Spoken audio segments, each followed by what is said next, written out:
It seems that electric cars have a worse impact on the CO2 emissions than ICE cars. I am Hervé Ballot on Planet Tesla. Please support our channel by pressing the like button, subscribing and striking the bell. Let's dive in.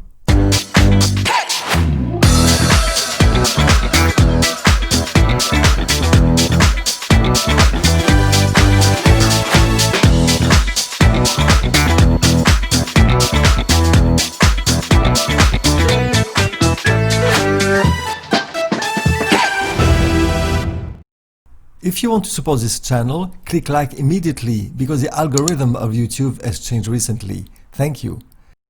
It seems that the EV industry is now under very strong attack by big lobbies through manipulation and fake news that tend to demonstrate that the extraction of raw materials, the production of the batteries, the recycling of the batteries, and the production of the energy necessary to recharge these batteries has a very negative impact in terms of pollution and carbon dioxide emission.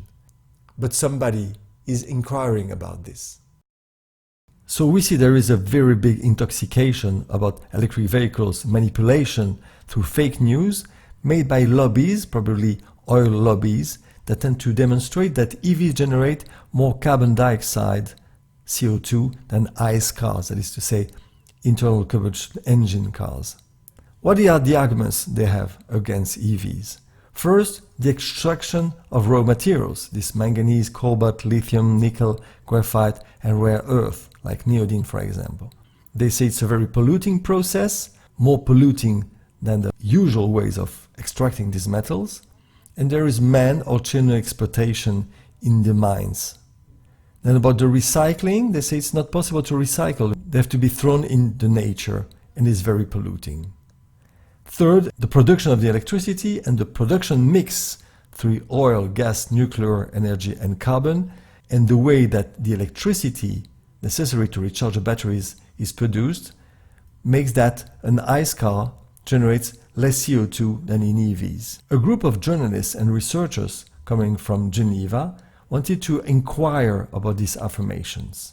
Coming from Switzerland, from Geneva, going to Lucerne University, going to Congo about the production of cobalt, going to Chile about the production of lithium, they could demonstrate that the extraction of these raw materials is not more polluting than the regular extraction of the metals on this planet. Then there's no man or children exploitation in the Congo about the cobalt.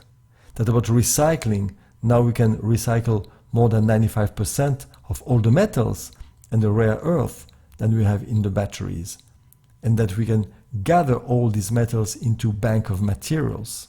About the energy production, they could demonstrate that an EV generates less CO2 than an ICE car, even if the electricity gets produced through carbon, and not to say about the renewables energy like wind and solar.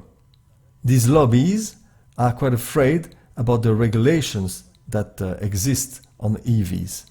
They tend to take time and slow down the pace of the laws and the regulations. In Europe, for example, we know that 12% of the CO2 emissions is due to cars. There are regulations that are applying on the car manufacturers.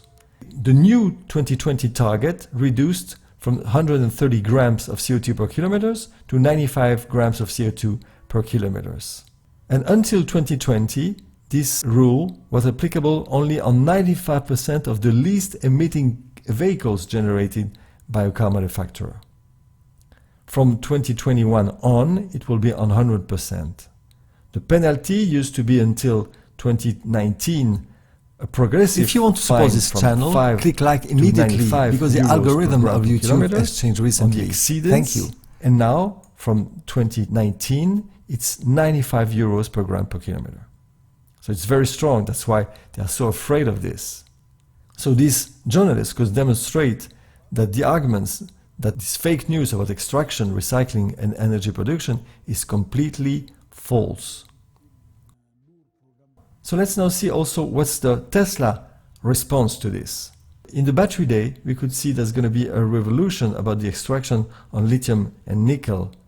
About the recycling, we saw that the J.B. Strogel, former Chief Technological Officer of Tesla, a very good friend of Elon Musk, has created this company called Redwood Materials. And the point is to recycle Tesla's batteries, knowing also that a battery can have different lives. About the energy production, we have the solar roof of Tesla. About the efficiency of the batteries, we saw also on the battery days that has been changed dramatically through the new battery that's going to be produced in the gigafactories.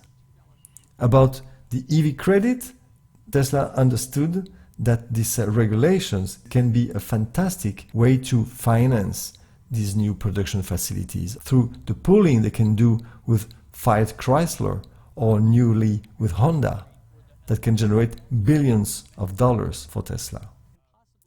So friends, I invite you to go to the link below and go to see this journalist inquiry on Vimeo, and it's very interesting. This is Hervé Ballot on Planet Tesla, and I wish you all the best. Bye bye. But before that, for investment, go to eToro. No commission, zero, nada, zilch with Copy Trader. Just find a top investor on eToro and hit copy. Find the link here below.